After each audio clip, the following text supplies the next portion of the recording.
Hey, good day. This is Craig Ford, Mayor of Gadsden. Another day for Mayor's Minute. I just kind of want to kind of show you some stuff what's going on here in Gadsden, and give you an update of what's been going on since the last time I talked to you. Some couple of things that happened in council meeting this week. We're happy and to be able to work with the city council. We received authority to purchase 10 more additional police trucks. People may ask, why not Tahoes? Well, Tahoes are backed up and they're on like a 2-year back order list, and we do have 10 ordered. They've been ordered for almost 12 to 14 months, and they backed up our delivery date till December of this coming year, which they'll probably be backed up again. So a lot of people ask, why not Ford Explorers? Where our policemen and women wear the full vest. So a Ford Explorer means they cannot get in and out with the full ammo belt and the vest in and out of Ford Explorer because it's too tight. So the new thing now are the trucks, and if you'll notice, you'll see some new Gadsden police trucks running around town, and actually our police officers like those trucks. It gives us a way to carry stuff in the back of a vehicle if we have to collect evidence or anything of that nature. And you can still carry people in the back. There is still a cage in the back. So the trucks have been a good addition to our police force. One thing I was emphatic on when we took office was we got to replace our fleet of vehicles. I think it's more cost effective if we continue to rotate our vehicles, and when they stay under warranty, well, then we can get them fixed for free, and we free up our fleet department where we don't have to continue to basically have a boneyard for old vehicles. So with the 10 police trucks, this will allow us to get rid of all of the Chevrolet Caprice Classics. For you people 40 years and under, you may not understand what I'm talking about. I'm just kidding. That'll get those vehicles off the street. We also found out that the ladder truck for the fire department, which is over $1 million, which we're able to utilize our ARP funds, should be coming in within the 6 months, next 6-month period. So we're excited about that also. So that's important to get that ladder truck in. It helps with our ISO insurance ratings for your personalized homeowners insurance or renters insurance, and where you have only one ladder truck where we're supposed to have 2 in the community. So that's a big deal. Also, I want to remind you about Bill Avery. Will be in concert this Friday night.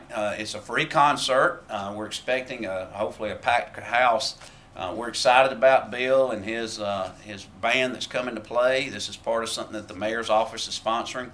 And then the Memorial Day Mayor's Bash is Montgomery Gentry. It's the Saturday before Memorial Day. Tickets are on sale right now online, and they're half price if you purchase now through Gadsden Parks and Rec.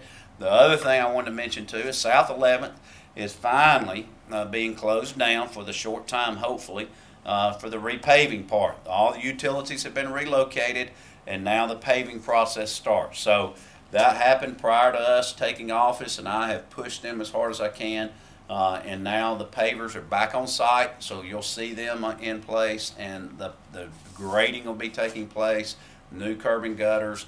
We're also to relocate some salvage vehicles out in that area to help clean up South 11th. So hopefully in the next 90 days that project will be complete, and we'll have a main thoroughfare feeding Gadsden to 759 completed.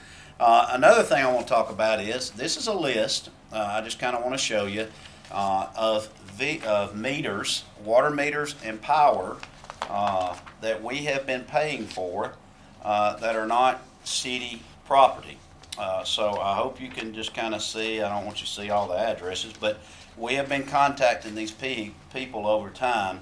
The properties and the facilities that have been getting their water bill and their power bill paid for by the city.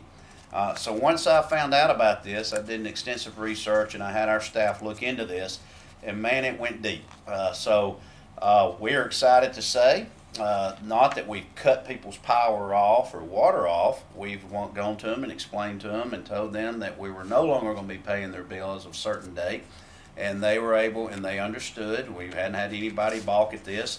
They've transferred the bills over into their name, and up until this date, since we started this program, we have saved $83,834. So I thought that was a great savings that we've been able to save in the budget.